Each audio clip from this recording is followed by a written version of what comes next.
এই ভিডিওতে hamster computer আজকে ডেইলি চিপার কোডটি কিভাবে সমাধান করবেন সেটাই দেখাবো। প্রথমে চলে আসবো আমরা ডেইলি চিপারে। আজকে ডেইলি চিপার কোডটি হলো চার্জ, যার প্রথম আছে সি তোলার জন্য প্রথমে একটি ড্যাশ, তারপরে একটি ডট, আবার একটি ড্যাশ, আবার একটি ডট, তারপর আছে এইচ তোলার জন্য 4টি ডট,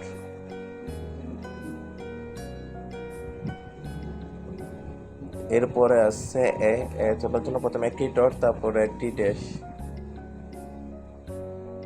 এরপর আছে আর তোলার জন্য প্রথমে একটি ডট, তারপর একটি ড্যাশ, আবার একটি ডট,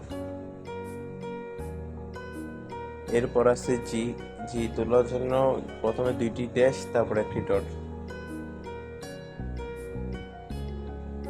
এরপর আছে ই তোলার জন্য জাস্ট একটি ডট। চার্জ, এটাই ছিল আজকে ডেইলি সুপার কোড। কেমন হয়ে গেছে ডেইলি সুপার কোড সমাধান। আপনারা সবাই ভিডিও দেখে সুপার কোডটি সমাধান করে ফেলেন।